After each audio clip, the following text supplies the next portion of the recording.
Hola, el día de hoy vamos a ver la relación entre la genética y el proceso evolutivo. Bueno, ya habíamos mencionado que evolución se define como todos los cambios genéticos que ocurren en una población, en el acervo genético de la población a través del tiempo. Así como este autor que trabajó mucho la evolución, Dovhansky, menciona que nada tiene sentido en biología si no es a la luz de la evolución. Y esto es porque vemos el proceso de evolución que se representa en el comportamiento, se representa en los fósiles, en la paleontología, etcétera. Entonces, decimos evolución es cambio en la frecuencia de los alelos dentro de un acervo genético de una generación a la siguiente. Y esto es así porque no importa que el cambio vaya a ser para la sobrevivencia de los individuos, o incluso puede ir en contra de su sobrevivencia, pero si van avanzando estos cambios genéticos, pues eso se considera evolución. No necesariamente tiene que ser para algo mejor o algo mejor adaptado. A través del tiempo se puede reflejar todos estos cambios en la producción de nuevas especies. A esto se le denomina macroevolución. Y tenemos representaciones en forma de árbol de la historia evolutiva de distintas especies. De manera que, por ejemplo, el ancestro común entre humanos y bacterias se estima que ocurrió, que vivió hace 3.000 millones de años. De ahí eh, a través del proceso de cambios evolutivos, algunos continuaron siendo bacterias así como muy parecidas, unicelulares, etcétera, a este organismo común, y otros cambiaron a ser organismos más complejos, por ejemplo los humanos o los chimpancés. Y de hecho, la separación entre humanos y chimpancés se piensa que ocurrió hace 5 millones de años. Entonces ya el ancestro es bastante más común, más cercano, el ancestro común entre humanos y chimpancés. Por eso es que mucho del ADN, de las secuencias del ADN, son compartidas, un porcentaje bastante alto. Y aquí tenemos la representación del tiempo en estos árboles. Si nosotros vamos a ver a una escala mayor, incluyendo básicamente todos los organismos conocidos, vamos a observar que existe un grupo de bacterias que ha continuado evolucionando y tiene una serie de grupos, como las cianobacterias, que son fotosintéticas, y todas las demás que vemos acá. Hay otro grupo que es el grupo Archaea, que también son unicelulares y procariotas. Y otro grupo ya son los eucariotas. Entonces vemos aquí podemos encontrar desde organismos unicelulares como eh, las amebas, etcétera, hasta organismos multicelulares como las plantas.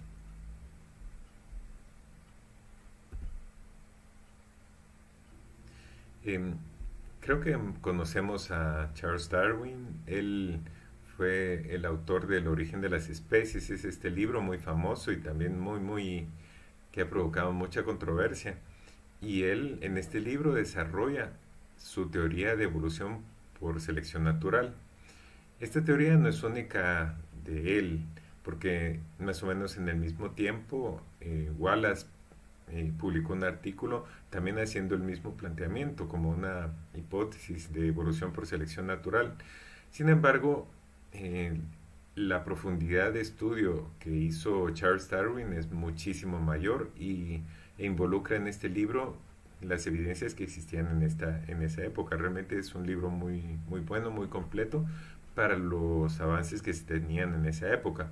Además, Darwin pues viajó a las Islas Galápagos y a otros lugares, y ahí consiguió más evidencia que más bien le daba soporte a su teoría.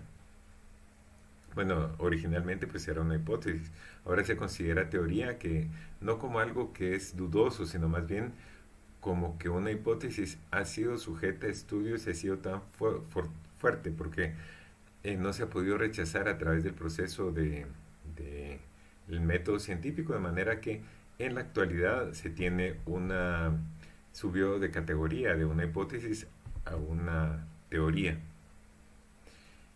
Entonces, aquí se menciona, o él menciona, esta conservación de las variaciones y diferencias individualmente favorables y a la destrucción de las que son perjudiciales, la ha llamado selección natural o supervivencia de los más aptos.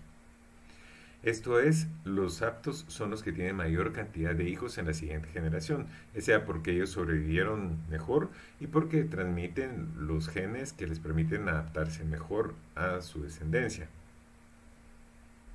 Dijimos, la evolución no es solamente esto, no es solamente las características que les permiten sobrevivir a los individuos, también incluyen características que pueden ir en su deterioro. Por ejemplo, hay aves que son muy atractivas, por ejemplo el pavo real, son muy, tienen así muchos colores para atraer a las hembras.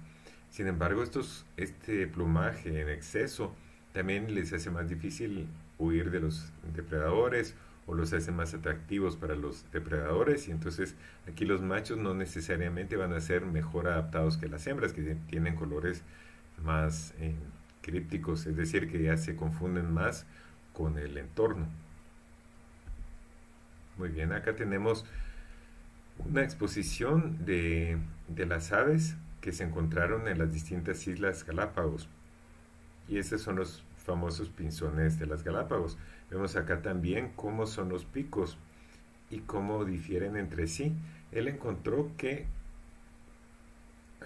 las especies de las Galápagos cumplían distintas funciones, parecidas, por ejemplo, unos a pájaros carpinteros, otras a gorriones, otras a pinzones, o sea, distintos grupos de aves, pero aquí todas entre sí tenían un ancestro común cercano, todas son relacionadas a un ancestro que llegó a estas islas.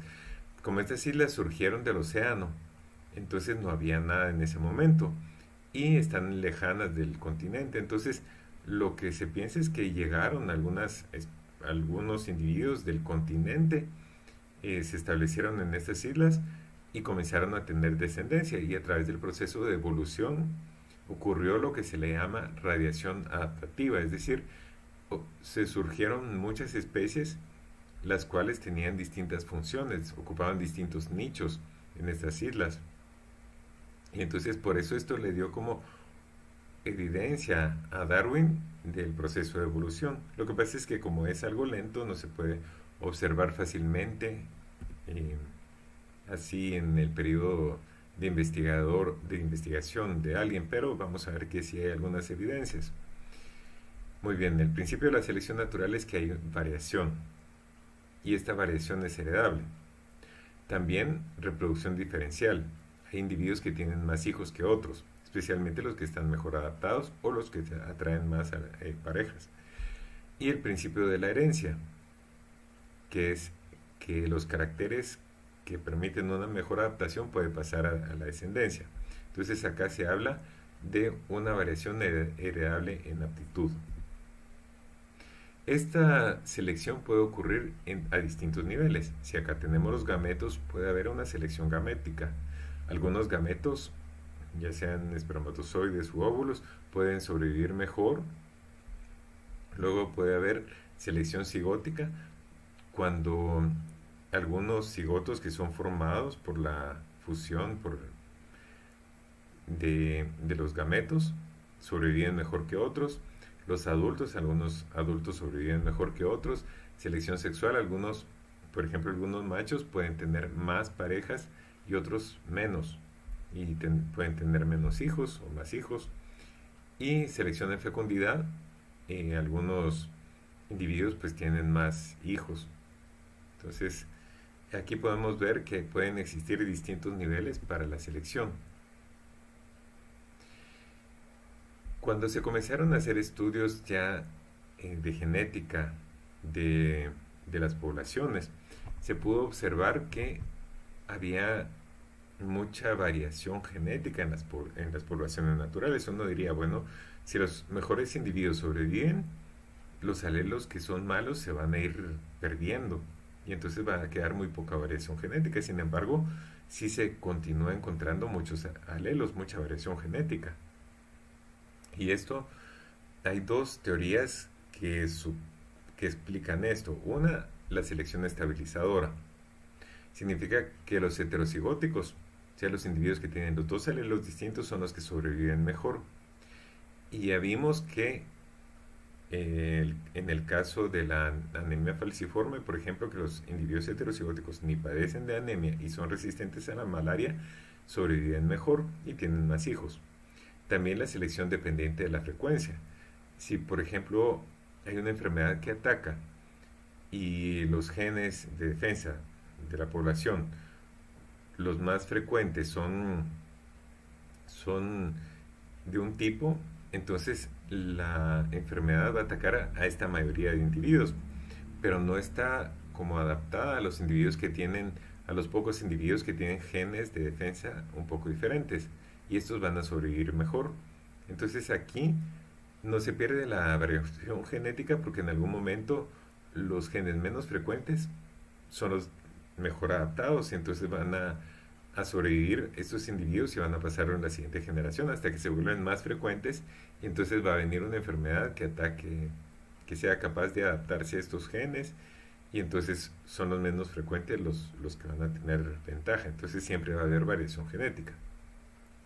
También dependiente de, por ejemplo, cuando hay variación temporal, si hay épocas de sequía, que son unos genes los más favorables, o épocas de lluvias, son otros los genes, entonces esto mantiene esa variación genética, o espacial, si por ejemplo la Tierra en un lado tiene ciertos minerales y hay genes que permiten a las plantas adaptarse a estos minerales y en otros lugares son otros minerales, entonces son otros los genes que permiten una mejor adaptación. Esa es la selección estabilizadora. La otra es la teoría neutral de la evolución molecular, porque resulta que hay muchos lugares en el genoma en donde, por ejemplo, los intrones, que son secciones de los genes que no se expresan, no codifican para las proteínas, si hay cambio una adenina por una timina, nadie lo va a notar. O sea, realmente no tienen ninguna influencia selectiva, entonces realmente se considera, en lugar de ser selectivo, se considera neutral. Igual las regiones que están entre genes, que no cumplen una función, eh, me refiero a regiones que no tienen que ver con la expresión de los genes o con los centrómeros o telómeros, que esas sí cumplen funciones. Hay algunas regiones en que no cumplen para nada, entonces se consideran neutras, de manera que aquí se pueden producir mutaciones, estas pueden aumentar por deriva génica y se mantiene esta variación en las poblaciones. A través de las generaciones se puede ver cómo pueden haber cambios en la frecuencia de los alelos y estos están siendo afectados también por el tamaño finito de las poblaciones que por ejemplo acá el alelo rojo, bueno, aquí los colores representan distintos alelos y cada uno de estos puntos representa, en una línea horizontal, representa una generación con una variedad de alelos, digamos, en una población. Cada vez que pasamos de generación hacia abajo, vamos a ver que algunos alelos se pierden. Por ejemplo, este azul medio claro se perdió, simplemente no pasó a la siguiente generación. Pero otros, por ejemplo, este rojo, pues ya hay dos individuos en lugar de haber solo uno, este amarillo o este verde limón. Pero si hay alguna ventaja selectiva, va a haber una... Estos individuos que tenían este color rojo que tenemos a la derecha van a tener la posibilidad de tener más hijos y pasar los genes a la siguiente generación con mayor posibilidad, hasta que a final de cuentas la mayoría o todos los individuos de la población van a tener este gen, porque eso les dio una ventaja eh, importante. Entonces aquí vemos cómo se puede observar en una gráfica el proceso de selección.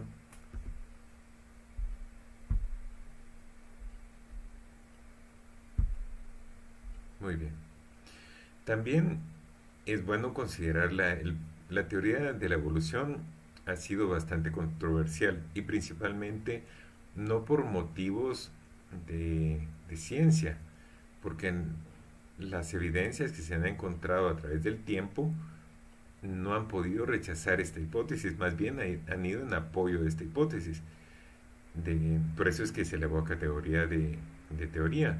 Sin embargo, existen movimientos principalmente religiosos fundamentalistas. Fundamentalistas se refiere a, a los movimientos que interpretan literalmente los libros religiosos. Si en el libro religioso se habla de una forma en cómo fueron creadas las especies distinta a la evolución, las personas que tratan estos principios fundamentalistas indican, bueno, entonces así es, hubo una creación, no hubo una evolución. Y entonces ha habido como intentos de desvirtuar el proceso de evolución por selección natural, utilizando que serían como otras hipótesis el creacionismo o la versión solapada más reciente que se llama diseño inteligente. Vamos a ver un poco de esto. Acá vemos un libro que fue promovido precisamente por estos grupos religiosos para la enseñanza de ciencias en, en, los, en las escuelas públicas de Estados Unidos. En Estados Unidos realmente han sido muy celosos con relación a asuntos religiosos porque se considera un estado laico. Entonces, la, si hay educación pública, no debería favorecer a una u otra religión. Se puede enseñar religión, pero no en la clase de ciencia. Entonces, aquí ha habido debates y de hecho ha habido casos incluso en las cortes para tratar de ver qué es lo que se puede enseñar en la clase de ciencias, porque sí ha habido un movimiento muy fuerte por parte de grupos fundamentalistas. Y acá tenemos una gráfica en la que a través del tiempo se cuenta el número de veces en que aparece la palabra creación en este libro que fue promovido por este grupo de religiosos fundamentalistas. Y se mira como al inicio está creación y esta palabra disminuye casi a cero. Y luego aparece otra que es diseño o diseño inteligente. Y esta aumentó sustancialmente. Entonces, básicamente hubo una sustitución de una u otra. El diseño inteligente se refiere a, realmente se basa en una tratado en filosofía, en que se menciona, bueno, si uno va caminando y encuentra una piedra, esta piedra pues es muy simple, muy probablemente no hubo un diseñador detrás de esta piedra, pero si uno va caminando y encuentra un reloj, este sí tiene muchas piezas, de hecho, si uno le quita una pieza, deja de funcionar. Entonces, aquí se dice, bueno, aquí hubo un creador, un diseñador inteligente. Entonces ya no se habla de la creación, sino se habla de un diseño inteligente aplicado a, por ejemplo, los seres vivos. Esto tiene el problema de que es difícil como hacer una prueba científica para echarlo a perder no, quiero decir para rechazarlo o no rechazarlo. Pero bueno, entonces nosotros tenemos algunos como argumentos que hablan en contra de la evolución. Y estos argumentos, uno de estos argumentos, por ejemplo, es el de la evolución de la beta hemoglobina humana. La beta hemoglobina humana es una proteína que tiene secuencias de aminoácidos. La probabilidad de cada uno de estos aminoácidos pues va siendo, como hay 20, sería de 1 en 20. Entonces, esta proteína tiene 146 aminoácidos. Bueno, este polipéptido, porque realmente forma una proteína cuaternaria con la alfa hemoglobina, pero este tiene 146 aminoácidos. Entonces la posibilidad de que por puro azar se junten los 146 aminoácidos en esta secuencia particular va siendo, se obtiene de la siguiente manera: que el primero sea una valina, bueno, realmente comienza con metionina, pero supongamos esta parte de esta secuencia, Que tenga una valina sería 1 en 20. Que tenga una valina y una histidina sería 1 en 20 por 1 en 20. Esto es si pensamos que son eventos completamente al azar, 1 en 400. Y si son 3 sería 1 en 8000. Y si son los 146 sería un veinteavo a la 146, que sería 1 en 10 a la 190. Lo cual básicamente hace que se piense que es imposible. Porque es una probabilidad demasiado baja. Entonces, acá el asunto es que eso ocurriría si las proteínas fueron creadas así como de la nada, así como que por un asunto de puro azar. Eso sería imposible. Sin embargo, no, el proceso de evolución no parte así como directamente de cero. O sea, una especie viene de otra anterior que tenía sus propias proteínas y puede estar cambiando el, digamos, las proteínas para adaptarse a algo un poco distinto, un ambiente distinto, pero no es una como que se parta completamente de cero. Existe variación aleatoria, eso sí, existen mutaciones aleatorias, y eso lo hemos visto, por ejemplo, en los virus. Se mira mucho que evoluciona muy rápidamente el virus, el coronavirus, que produce SARS-CoV-2. Lo hemos visto el aparecimiento de nuevas variantes. Entonces, existe variación aleatoria, pero sobre esta variación aleatoria ocurre selección. Las variantes del coronavirus no surgen muchísimas. De hecho, en una sola infección pueden surgir varias, pero no todas son viables. En donde se nota muchísimo es en la evolución del virus de inmunodeficiencia humana, en el que cada individuo pierde una variante. Pues existen muchísimas más, algunas que sí van a sobrevivir. De hecho, si la persona genera defensas contra alguna variante, sus defensas pueden atacarla, pero en ese proceso pues ya se produjeron otras variantes. Por eso es que una persona infectada por el virus de inmunodeficiencia humana usualmente continúa infectada durante mucho tiempo. Algunas proteínas, de hecho, se originan a partir de cambios de otras preexistentes. Incluso hay cambios en función. Y eso lo observamos cuando hacemos estudios de los genes, que existen incluso las que se denominan familias de proteínas, porque todas se parecen mucho en su secuencia y la función puede ser incluso un poco distinta. Y acá tenemos un ejemplo. Estos son factores de transcripción E2F, y vemos cómo existen cada una de estas que tenemos a la izquierda es una proteína distinta, y cada una tiene regiones, es decir, A, DNA, DP1.2. Estas se les llaman dominios, y algunas difieren, algunas no tienen. Por ejemplo, este de SIC-A, este es de aquí abajo, y esos son regiones que se ve como que en algunos se pueden perder o ganar a través del proceso evolutivo. Entonces son proteínas distintas, pero sí tienen relación entre sí, y algunas posiblemente surgieron por duplicación de un mismo gen. Entonces no es que se hubiera partido de cero para cada una de ellas, sino cada una. Otro de los argumentos es este de la evolución del ojo. El ojo es muy complejo. Este sería el típico como objeto u órgano que tendría ese argumento. Bueno, este lo tuvo que haber creado un diseñador inteligente. Si no, si quitamos, por ejemplo, el cristalino, deja de funcionar. O quitamos cualquiera de estas partes, cualquiera de las membranas, deja de funcionar. El nervio óptico. O sea, tuvo que haber sido creado todo en conjunto. Si no, deja de funcionar.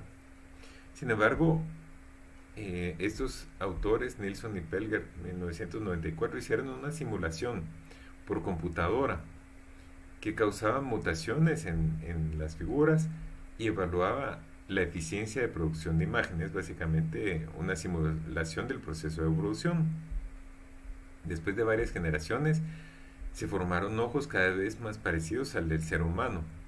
Esto fue por modificaciones al azar, no se le dijo a la computadora que creara algo, más bien con base en lo que tenía, lo único que iba a hacer es evaluar que también formaba imágenes.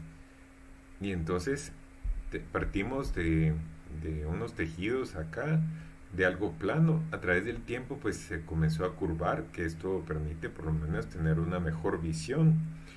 Y aquí está el número de pasos que ocurrió entre uno y otra figura, hasta que se llegó a formar algo semejante al ojo humano.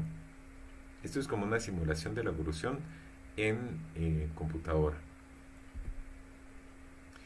Acá tenemos también otra evidencia que muestra que no necesariamente se tuvo que haber creado todo en conjunto. Esto es observando los distintos ojos de los moluscos. Nosotros tenemos acá, por ejemplo, que algunos moluscos solamente tienen manchas oculares, solo pigmentos que son capaces de percibir la luz. Otros ya tienen estas oquedades, que les permite ver de la dirección, como percibir de dónde viene la luz. Otros tienen estas cavidades ya con un hoyo pequeño. Esto les permite formar una imagen que tal vez no es tan precisa, pero sí ya definir imágenes. Otros tienen lentes, que ya les permite ver una imagen mejor, hasta que tenemos por ejemplo, los octópodos o pulpos o cefalópodos que tienen ya todo un sistema incluso mejor que el humano, porque ellos nos superan en el sentido de que los nervios que reciben todas las señales lumínicas y las llevan al cerebro, están atrás. Ellos no tienen un punto ciego. Nosotros sí tenemos un punto ciego, que es justo donde entra el nervio óptico, atraviesa la retina y permite llevar las señales al cerebro. O sea que ellos tienen un mejor diseño que nosotros en todo caso. Pero acá vemos el proceso de cómo se podrían ver etapas intermedias, a pesar de que ya este último ojo complejo le quitamos algo y deja de funcionar. Ya podemos ver cómo se puede dar en etapas a través del proceso de evolución. Muy bien, vamos a ver algunos ejemplos de esta detección de la evolución en la naturaleza. Primero, es importante detectar un episodio o componente de la selección, seguir la distribución de uno o varios caracteres sobre los cuales actúa la selección y determinar que el carácter es heredable. Entonces, tenemos en los pinzones de Darwin estos esposos Grant, que ellos estudiaron este, estos pinzones en las Islas Galápagos. Ellos, a través de un estudio de 30 años, ellos estuvieron marcando los pinzones y dándole seguimiento. O sea, cada uno tenía una identificación y los capturaban y los medían. Entonces vieron cambios a través del tiempo en tamaño del cuerpo y del pico, cambios a través en la forma del pico y cambios asociados a fenómenos climáticos y sequía. Y es muy conveniente en una isla, porque si la isla es pequeña, pues se puede básicamente capturar a todos los pinzones que hay y darles el registro a todos. Y entonces encontró, por ejemplo, un aumento en la profundidad de pico después de un año de sequía. Acá tenemos esta especie, Geospiza fortis, tenemos la profundidad del pico, que sería esta medida. Vio que después de la sequía habían pocas semillas pequeñas, por lo tanto solo los de pico grandes sobrevivieron, porque eran capaces de morder y romper las semillas más grandes. Entonces observaron que la distribución de frecuencias del tamaño del pico en un año previo y otro año después de una sequía, que hubo un cambio. Este es un cambio evolutivo. En otro estudio también observaron que llegó otra especie y se formó un híbrido, y este híbrido tuvo hijos, pero estos hijos ya no eran capaces de cruzarse con la especie original de la isla. y entonces se formó un aislamiento reproductivo que podría conducir a un nuevo evento de especiación. Entonces ellos observaron este proceso de especiación en el campo. Otro ejemplo tenemos el de Brassica rapa. Brassica rapa es una especie de planta que, eh, bueno, es una especie de planta anual. Entonces se colectaron semillas en 1997 y se conservaron, y después en 2004, después de una sequía, o sea, antes y después de una sequía, y procedente de dos ambientes, un ambiente seco y un ambiente húmedo. O sea, cuando se colectan en las partes bajas es un ambiente más húmedo, o en las laderas es un ambiente más seco. Luego se hicieron crecer en el mismo tiempo en un ambiente común y se crearon híbridos para estudiar la herencia y se observaron componentes genéticos de la característica días a la floración y cambios al ciclo de vida más corto en años más secos. Entonces, es importante esto porque estas plantas crecen cuando eh, está todavía el ambiente húmedo en primavera. Ellas crecen cuando entra el verano, que es más seco. Ellas ya no van a tener humedad, entonces ellas tienen que tener un tiempo de floración bien definido. Si ellas, eh, desde que germinan, al poquito tiempo generan las flores, entonces ya no les da tiempo de generar mucha superficie de las hojas. Y entonces, aunque tengan flores, no van a producir muchas semillas. Pero si se atrasan demasiado en producir las flores, llega la época seca y se mueren y ya no producen ninguna semilla. Entonces, el tiempo a la producción de flores es una característica muy importante para su sobrevivencia. Entonces, tenemos que se colectó, aquí tenemos las poblaciones que se colectaron en 2004, en el 97, esto fue antes y después de la sequía. Acá tenemos los híbridos y acá tenemos la característica de días a la floración. Acá tenemos en las que fueron colectadas en ambiente seco y acá las colectadas en ambiente húmedo. Y como era de esperar, antes de la sequía había más tiempo a la floración, o sea, estaba más a la derecha, tanto en ambiente seco como en ambiente húmedo comparado con después de la sequía. Quiere decir que la sequía mató a muchos individuos que eran lentos en crecer y en producir flores, de manera que solo los que fueron más rápido produjeron semillas para la siguiente generación. Vemos que es heredable porque los híbridos son intermedios. Entonces ya se muestra aquí que hay un componente heredable. Entonces acá vemos el proceso de nuevo de selección directamente en la naturaleza. Hay otros ejemplos, Biston betularia. Esta es una polilla en la cual hay variantes, la blanca o gris, blanca moteada, y la negra. Esta negra es muy visible cuando tenemos estos las, las cortezas de los árboles que son blancas normalmente. Si la polilla es negra, pues se notan muy bien. De hecho, se hicieron experimentos y las aves se las comían. Y estas blancas están mejor adaptadas a un ambiente no contaminado en el que los árboles tienen cortezas de color claro. Sin embargo, después de la revolución industrial, tenemos que las negras sobrevivían mejor porque se adaptaban mejor a una superficie oscurecida por el hollín producido por la revolución industrial. Había mucha contaminación en esa época. Entonces, bien, en 1848 se descubrió el primer ejemplar de estos negros. Y en 1898, 50 años después, el 95% de todas las mariposas del abedul, estas polillas, eran de la variedad carbonaria, o sea, estas negras. Quiere decir que hubo un proceso de evolución muy rápido. Otro es esta población de Opuntia ficus indica. Esta es una especie que no es nativa de Almería, de España. Fue llevada de América, pero se adaptó muy bien porque es bastante desértico. Entonces cuando se mueren estos cladodios, que son las ramas básicamente, hay unas moscas drosófila que crecen ahí en estos cladodios en descomposición, que es esta Drosophila abusati.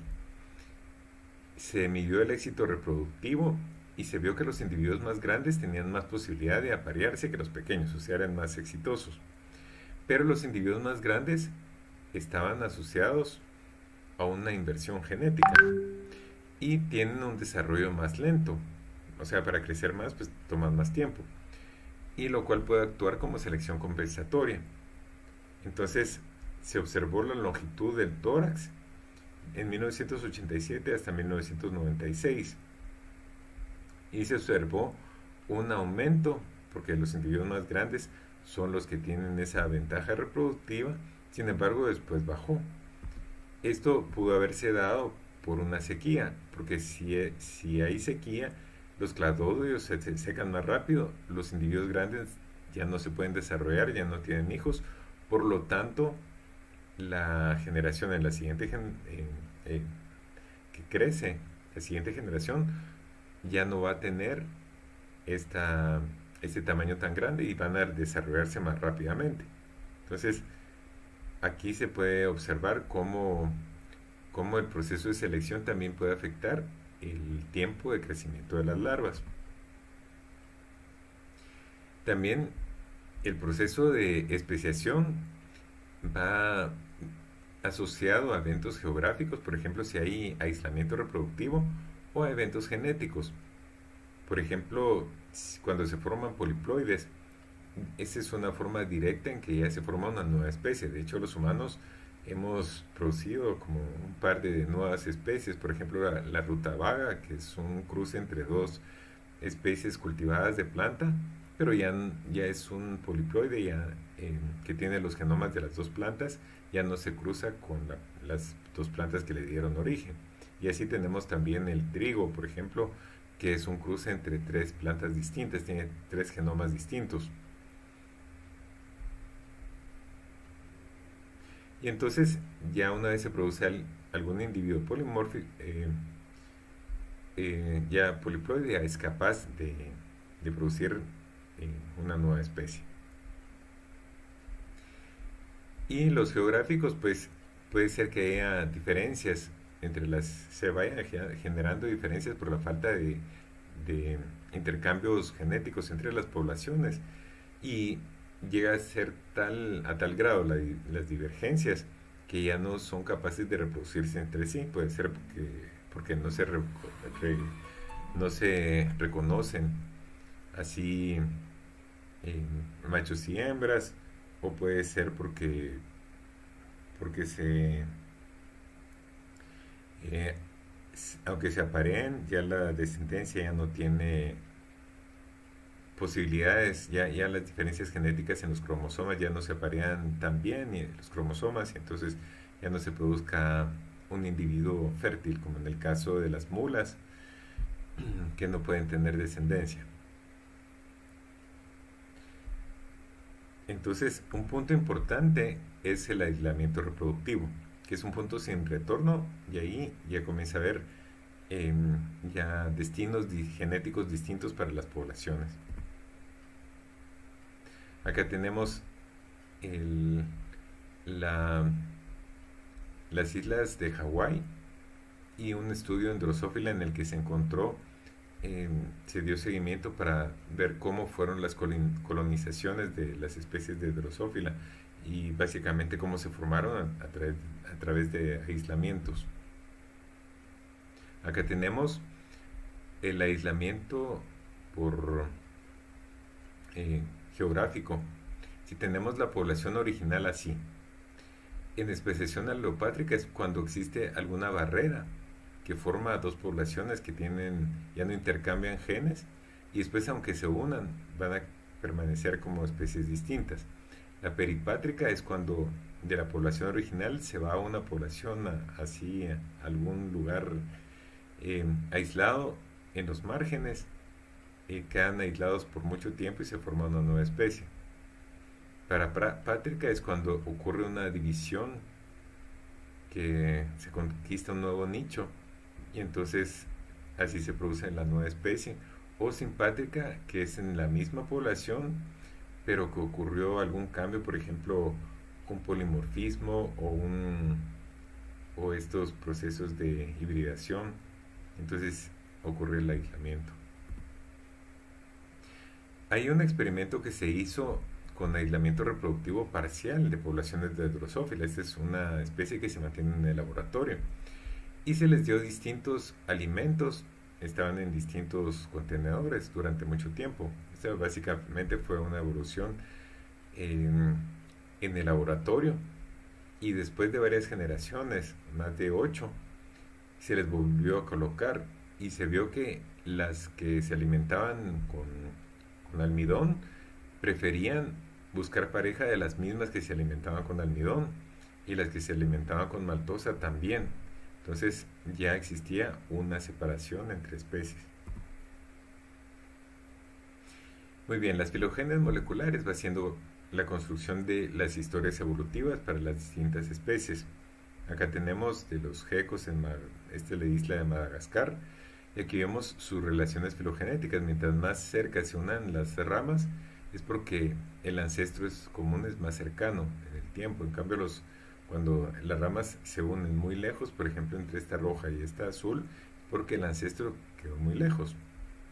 También se habla de un reloj molecular. Esto no aplica todo el tiempo, pero un reloj molecular podría ser cuando la tasa de evolución de los genes es más o menos constante. Entonces, el grado de divergencia genética entre las secuencias va siendo cada vez mayor a través del tiempo de una manera más o menos constante.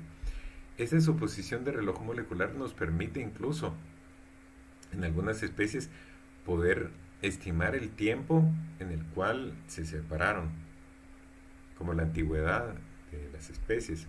Y se puede calcular, por ejemplo, cuándo ocurrió el ancestro común. Y en el reloj molecular, pues se piensa que estos cambios no es que sean constantes, que cada tantos años hay un cambio, sino que la tasa es constante. Entonces, el evento es aleatorio, pero mientras más tiempo pase, va a ocurrir más cambios. Estas figuras acá representan sustituciones en las secuencias de ADN.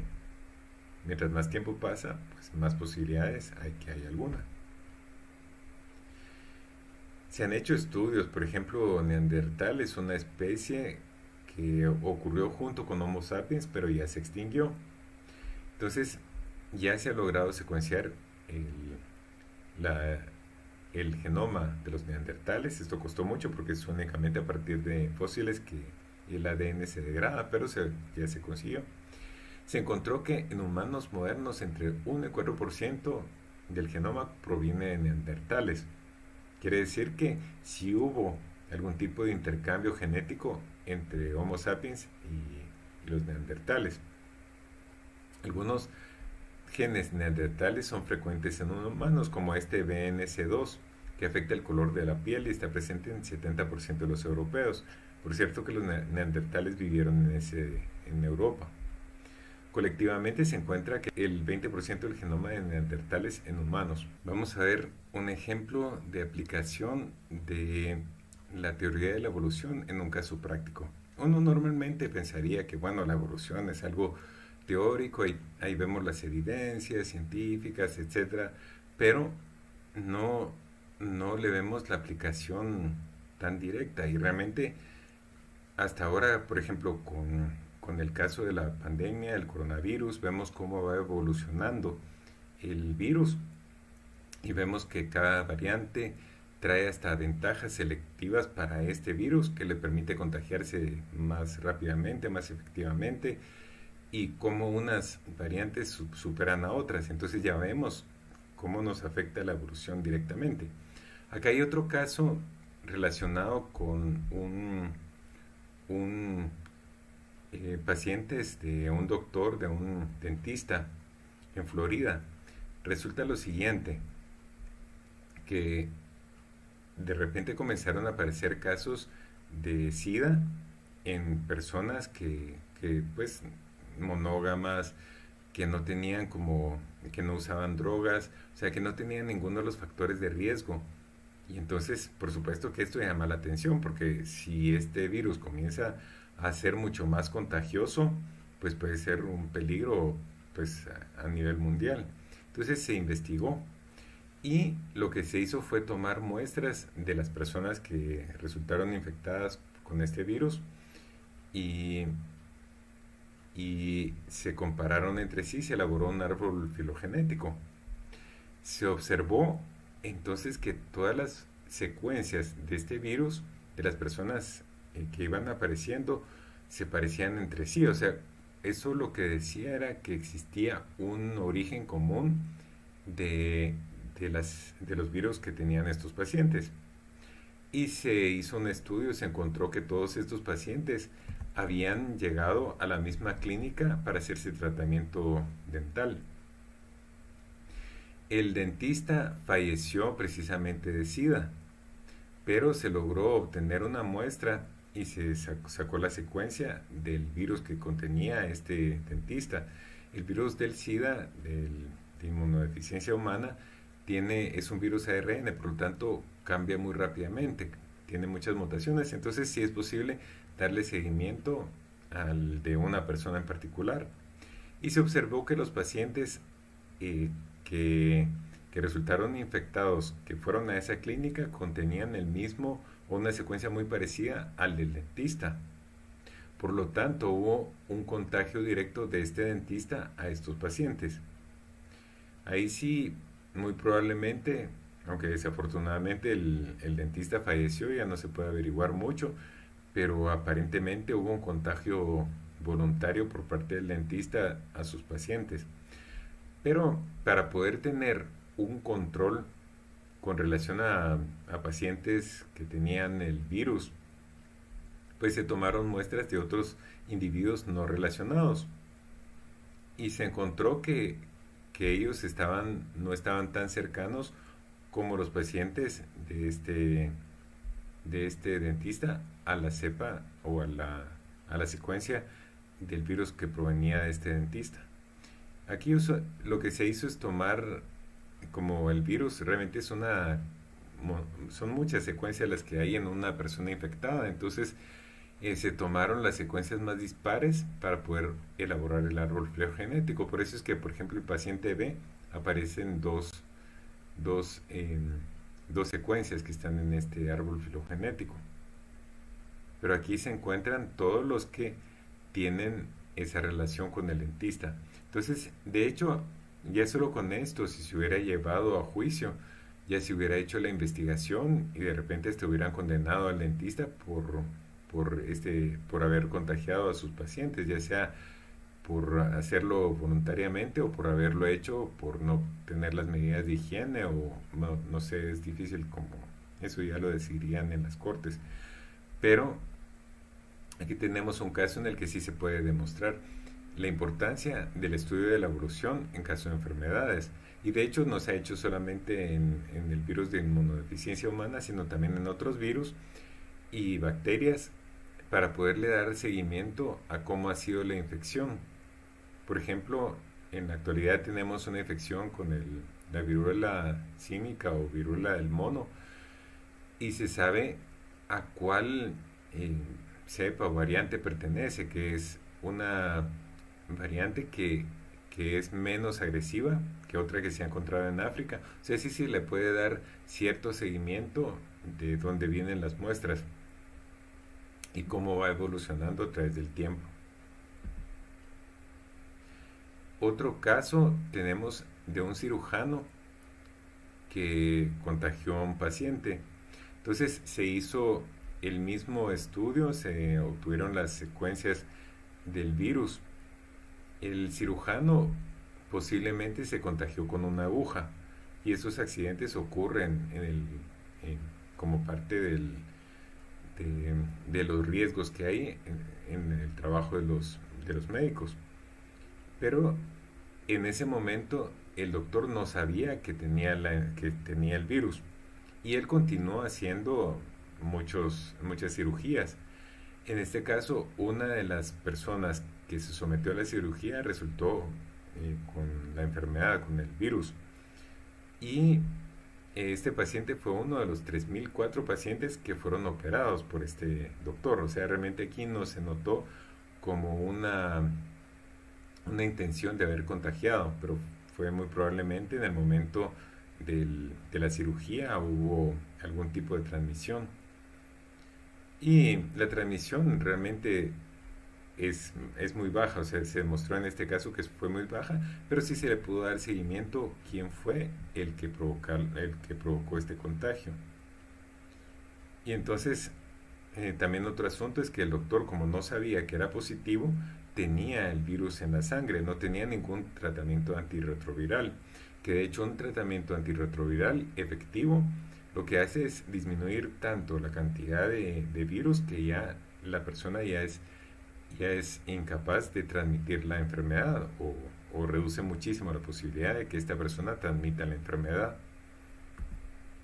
Entonces acá vemos la importancia de los estudios genéticos en algunos casos, incluso por motivos prácticos, pero también es bueno para poder comprender la diversidad de las especies de plantas y animales y las relaciones que tienen entre sí. Incluso algunas otras aplicaciones prácticas, como por ejemplo, si hay una especie de utilidad, por ejemplo una planta que tiene algún compuesto químico que se utiliza en medicina, se pueden buscar otras especies relacionadas que de repente también puedan tener estos compuestos y tal vez hasta de manera más efectiva o más fácil de conseguir, y de esta manera se puede llegar a mejorar la obtención de estos compuestos químicos. Entonces realmente el estudio de la diversidad y a través de estos estudios evolutivos puede tener consecuencias prácticas muy positivas para el avance de la ciencia. Muchas gracias.